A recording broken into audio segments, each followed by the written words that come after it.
Et salut à tous, j'espère que vous allez bien. Alors aujourd'hui on va faire un petit tour du côté de l'actu, voir un petit peu ce qui s'est passé ces derniers jours en dehors de l'annonce des RTX 4000. Et du coup cette vidéo sera beaucoup plus courte que la dernière, allons-y c'est parti.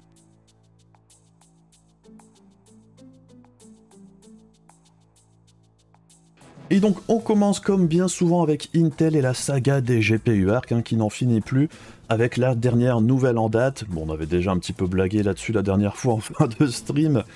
En gros, Intel a encore une fois raté sa fenêtre de lancement pour les Intel Arc puisque, comme ils l'avaient dit eux-mêmes, c'était censé sortir cet été. Et on n'est plus en été. Et c'est quand même assez dramatique puisqu'ils ont repoussé la sortie déjà à de nombreuses reprises. Bon, c'est toujours pas là. Après, c'est eux qui fournissent des dates et il serait peut-être temps à un moment de les respecter. Après, bien évidemment, on pourrait toujours dire que oui, effectivement, ils ont vraiment lancé les GPU Intel Arc puisqu'il y a bien l'A380 qui se promène à droite à gauche, mais on peut quand même difficilement qualifier ça d'un vrai lancement vu qu'il y a déjà très peu de cartes qui se promènent dans la nature.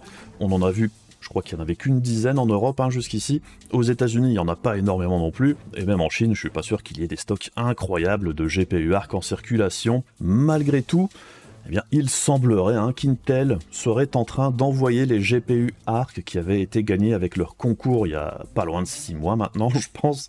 Et du coup, les GPU sont enfin partis, ils ont enfin été envoyés. Ce qui voudrait dire, et ça rejoint un petit peu les dernières rumeurs que l'on a sur le sujet, eh bien qu'effectivement, les GPU Arc, donc les A770, les A580 et tous ces trucs-là, seraient bien sur le point de sortir dans les semaines qui viennent. Alors après, on a aussi entendu dire que même s'il y a un lancement de ces cartes, en fait, il n'y en aura pas vraiment énormément sur le marché. Et apparemment, en coulisses, Intel serait surtout en train d'envoyer le gros de son stock aux OEM, donc tout ce qui est Dell et compagnie, plutôt que de dédier beaucoup de cartes pour le grand public, ce qui est plutôt logique, puisque en arrivant aussi tard, et comme on voit que par exemple en ce moment, AMD est en train de baisser les prix de sa gamme actuelle, ça va quand même être très compliqué pour Intel de lutter par rapport à AMD et Nvidia. Donc bref, c'est peut-être enfin, entre guillemets, le bout du tunnel pour cette première génération de GPU chez Intel. Après, j'avoue, au fil du temps, ça ressemblait un petit peu à cet épisode de South Park sur Game of Thrones où les dragons devaient arriver à chaque fois et en fait, ils n'arrivent jamais. Bon, le lancement de Arc, c'était un petit peu ça. On continue avec les RTX 4000, puisqu'il y a quelques petites infos qui passent par-ci par-là depuis l'annonce et depuis la présentation officielle, et aussi l'event press. Et il y avait un petit truc qui est passé relativement inaperçu, mais qui a été relevé par WCCF Tech. Et en gros, eh bien, la RTX 4090, qui avait été utilisée à un moment pour faire une démo sur Cyberpunk 2077, eh bien, montrait que la RTX 4090 allait jusque 2850 MHz à stock avec des températures de 50 degrés, qui est plutôt pas mal dans l'ensemble, puisque bon, normalement, les specs de base c'était 2500 MHz et quelques en boost, là quand même ce serait bien plus élevé tout en étant en stock. Donc ce qui veut dire quand même qu'il devrait effectivement y avoir une petite marge d'overclocking sur ces cartes-là. Et au niveau des températures, eh bien c'est quand même plutôt bon, 50 degrés. Pour une carte aussi grosse et qui consomme autant, c'est vraiment pas si mal, et ça voudrait dire aussi que le système de refroidissement même des Founders Edition a vraiment bien été amélioré avec cette nouvelle version. Après, reste encore à entendre le bruit de la chose. Et l'autre point relativement intéressant ici aussi, eh bien, c'est que quand on active le DLSS sur Cyberpunk par exemple, le DLSS 3, eh bien la consommation du GPU descend, ce qui était déjà un petit peu le cas avec le DLSS 2 aussi, mais ici ce serait un petit peu plus marqué, et c'est quand même une baisse relativement significative, puisque comme on le voit ici, il y a la comparaison qui a été faite avec la 3090 Ti, eh bien, par exemple quand on active le DLSS 3 avec la 4090, eh bien, en natif, on est à 461 watts de consommation, et quand on active le DLSS 3 en mode qualité, eh bien, on descend à 350 watts de conso, tout en gagnant au passage énormément de performance. Après, encore une fois, pour le DLSS 3, on va aussi attendre de voir ce que ça donne en réalité, puisque pour l'instant, ça semble relativement prometteur. Alors, je sais qu'il y a beaucoup de controverses sur le fait que ce soit des fausses frames, que la latence, machin, tout ça, peut-être. Moi je dis attendons de voir, Je pense que si c'était vraiment si horrible que ça, Nvidia il serait peut-être pas allé à ce point-là, donc ils ont l'air relativement sûrs de leur coup. Après, on attendra de voir sur pièce pour juger. Mais bon, à titre de comparaison, quand on avait la 3090 Ti dans les mêmes conditions sur Cyberpunk avec les mêmes réglages, on avait 454 watts de conso, en natif, et quand on active le DLSS 2, le DLSS actuel, on descendait à 409 de conso. Donc bon, le DLSS 3 apparemment ça permettrait quand même d'économiser pas mal. Et en plus de ça, au niveau performance, même en brut, sur Cyberpunk 2077, là c'est en 4K Ultra Ray Tracing Psycho. Donc c'est pas le nouveau mode de ray tracing qui a été rajouté, le RT Overdrive sur Cyberpunk, qui est beaucoup plus lourd. Et bien déjà là, la 3090 c'est 36 FPS, la 4090 c'est 60, quand même un joli gap de performance, surtout dans ces conditions-là. Sinon, une autre news qui fait beaucoup parler ces derniers jours, c'est l'histoire des connecteurs PCI Express génération 5, qui aurait une durée de vie de 30 utilisations, ce qui est à la fois vrai et faux, puisque ça a été démenti sur le site même qui le met en avant. C'est tout à fait normal en fait, puisque c'est déjà le cas pour tous les autres connecteurs depuis plus de 20 ans. Donc en gros c'est une non-information, et en toute logique, les câbles devraient fonctionner plus que sur 30 connexions-déconnexions comme la plupart des câbles actuel, puisqu'au niveau du rating, puisqu'au niveau de l'assertif, c'est exactement la même chose que d'ordinaire. Alors après, je vous avoue que j'ai un petit peu de mal à comprendre ce qui se passe en ce moment avec la panique autour des alimentations nécessaires pour cette nouvelle génération, puisque par exemple, la 3090 Ti qui est sortie il y a pas loin de 6 mois, elle consomme la même chose que la 4090, et on n'a pas de drame particulier, même avec les adaptateurs, puisque jusqu'ici on n'a toujours pas vraiment d'alimentation de nouvelle génération avec les nouveaux connecteurs en masse, et donc il n'y a pas eu de drame incroyable avec les alimentations d'ancienne génération et la 3090 Ti par exemple. Et encore une fois, pour le reste de la gamme, eh bien c'est des consommations relativement similaires à ce qu'on avait connu sur la génération précédente, donc il n'y a pas vraiment de raison de paniquer outre mesure. Après bien évidemment, si vous voulez acheter une 4090, évidemment il vaut mieux acheter une alimentation de qualité avec, si vous n'en avez pas une actuellement. Il vaut mieux évidemment avoir un petit peu de marge, plutôt que d'être vraiment limite avec ce type de carte. Mais bon, quand on est prêt à mettre 1500 voire 2000 € dans un GPU, généralement on prend l'alimentation qui va bien avec, sinon évidemment on pourrait avoir des problèmes.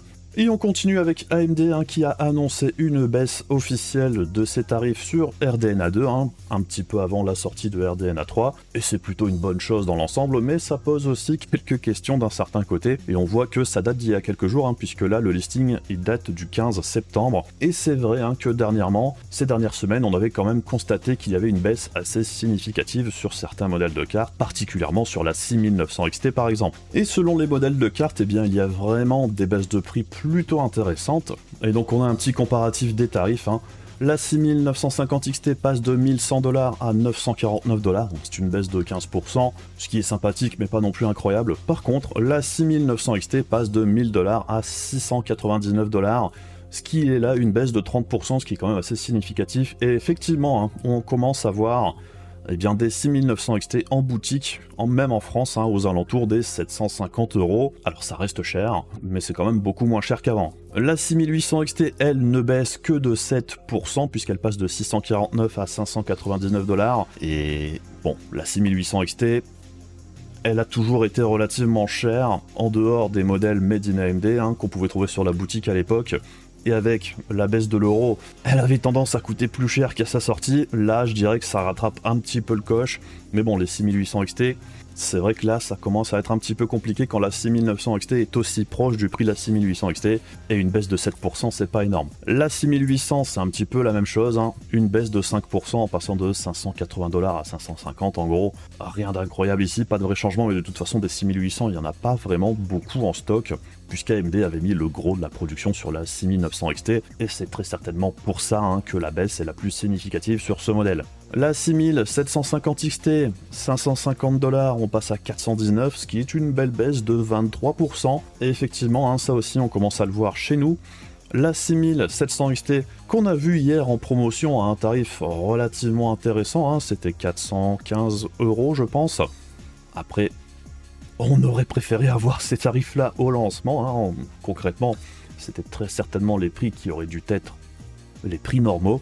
Mais bon, malgré tout, une 6700 XT pour 415 balles, ça reste plutôt correct. La 6650 XT passe de 399 $ à 300 $, une baisse de 25%. Ce qui est plutôt pas mal ici encore une fois. Et en France, on a vu la 6600 XT, alors ils ont fait une erreur dans leur tableau là d'ailleurs, La 6600 XT en France hier, elle était à 330 balles il me semble, ce qui est plutôt correct, mais le problème c'est qu'ici il y a la 6700 10 Go qui n'apparaît pas, et par exemple on l'a vu hier, elle était à un moment à 330 balles chez Top Achat, c'est pas resté très longtemps, elle est remontée à 350 après, mais à 350 balles, ça reste un très bon prix pour la 6700. La RX 6600, alors ici ils ont mis XT, mais c'est la 6600, passe de 329 $ à 239 $, soit une baisse de 27%, et effectivement, on commence à la retrouver même en France en dessous des 300 balles, et en toute logique, on devrait descendre encore un petit peu plus. Donc là, encore une fois, la 6600, si elle commence à arriver aux alentours des 250 €, ben c'est plutôt pas mal. Et enfin, on a une baisse de 15% pour la 6500 XT. Encore une fois, ça n'en fera pas un très bon deal, puisque la carte en elle-même, bon, elle est pas terrible, et vraiment, je pense qu'il vaut mieux économiser un petit peu pour prendre la 6600 plutôt que la 6500 XT, c'est juste un bien meilleur GPU à tous les niveaux. Alors bien évidemment, à ces tarifs officiels en dollars, il faut rajouter les 20% de TVA de chez nous, ce qui fait qu'évidemment, on va pas trouver chez nous de la 6700 XT à 380 € pour le moment, même si ça pourrait arriver. C'est pour ça qu'hier, par exemple, elle était à 415, ce qui est déjà relativement correct. Bref, pour ce qui est du tarif de la génération actuelle, c'est plutôt une bonne chose, et j'ai envie de dire enfin, même si on est sur la toute fin de génération, et qu'AMD va nous annoncer sa nouvelle gamme, ou peut-être la lancer le 3 novembre, on n'est pas trop sûr pour l'instant, mais bon, ce qui est sûr, c'est qu'il y a des cartes qui vont sortir avant la fin de l'année, même si ce sera très probablement le haut de gamme, et c'est là qu'on peut commencer à se poser des questions malgré tout, puisque si on regarde le tarif ici, la 6950 XT par exemple, alors même si elle passe en dessous des 1000 $, bon, du coup on peut se douter, supposer que la carte, la plus grosse carte qui devrait sortir, Navi 31, pourrait sûrement coûter plus de 1000 $, ça serait pas vraiment surprenant. Puisqu'évidemment, depuis l'annonce des RTX 4000 et les tarifs vraiment élevés dans l'ensemble, il y a beaucoup d'espoir qui se reportent sur AMD, et beaucoup espèrent qu'AMD proposera des cartes beaucoup plus intéressantes au niveau tarifaire avec des performances peut-être similaires au RTX 4000. En toute logique, AMD devrait proposer des tarifs moins élevés, puisque traditionnellement c'est ce qu'ils font. Après la question c'est, est-ce que ce sera significatif ou est-ce que ce sera juste un tout petit peu en dessous du tarif d'NVIDIA? Rien n'est moins sûr. Une des seules choses quasiment certaines entre les cartes d'NVIDIA de nouvelle génération et les futures RDNA 3, eh bien c'est que les cartes d'AMD coûteraient moins cher à produire que les cartes d'NVIDIA, tout simplement parce que le design est complètement différent. Le process qu'a choisi NVIDIA, c'est le 4N, qui est une évolution, enfin c'est du 5 nanomètres customisé en fait, et ça coûte très cher effectivement, puisqu'en plus de ça, NVIDIA fabrique de très grosses puces. L'approche d'AMD pour cette nouvelle génération, c'est de faire plusieurs petites puces sur deux process de fabrication différents. Et donc on aura les unités de calcul qui seront la partie qui va coûter la plus chère, qui sera sur le 5 nanomètres de chez TSMC, et à côté de ça on aura plusieurs petites puces qui vont l'entourer, qui sont elles fabriquées sur le 6 nanomètres de chez TSMC, qui coûtent beaucoup moins cher. Après bien évidemment ce qui va coûter un petit peu plus cher pour AMD quand on fait du chiplet, c'est le packaging. Ça va coûter un petit peu plus cher. Par contre, dans l'ensemble, eh bien, le fait qu'AMD fasse des puces beaucoup plus petites que les puces d'NVIDIA, par exemple, eh bien, ça leur permet de faire des économies d'échelle, puisqu'en utilisant deux process de fabrication différents, eh bien, sur le 5 nanomètres, ils ont des plus petites puces, c'est plus simple à produire, ils peuvent en produire plus par galette de silicium, et le reste de la puce qui est fabriquée sur le 6 nanomètres, eh bien, ce sont de toutes petites puces qui, elles aussi, pourront être fabriquées en grande quantité et utilisées sur plusieurs modèles de GPU. Donc RDNA 3, c'est une architecture qui est aussi pensée pour coûter le moins cher possible à AMD. Du coup, on peut espérer évidemment que les tarifs soient un petit peu plus bas pour nous aussi. Est-ce que ça permettra pour autant de faire des tarifs beaucoup moins élevés? Est-ce qu'AMD ne va pas juste profiter de la situation pour demander un prix relativement proche d'NVIDIA pour faire de la marge, ce qui est tout à fait possible aussi, puisque bon, faut pas non plus oublier que le 5 nanomètres de chez TSMC, AMD l'utilise pour fabriquer ses processeurs, et les processeurs, ça leur rapporte beaucoup plus d'argent que les GPU. Enfin bref, voilà un petit peu ce qu'il y avait à dire aujourd'hui sur les différentes news, et la bonne nouvelle, c'est quand même la baisse de tarifs officielle des cartes de chez AMD. On espère peut-être qu'NVIDIA emboîte le pas, ce serait plutôt cool. Mais du coup aussi, si vous achetez des cartes d'occasion chez AMD, eh bien n'hésitez pas à utiliser les nouveaux tarifs pour faire baisser les prix. Du coup, vous pourriez faire quelques deals plutôt sympas. Bref, c'est tout pour moi pour aujourd'hui, et comme d'habitude, hein, n'hésitez pas à faire les trucs casse-couilles de YouTube pour soutenir la chaîne, hein, ça m'aide concrètement. Donc ceux qui le font, je vous en remercie. On se retrouve très rapidement pour d'autres vidéos. Bisous à la prochaine, salut!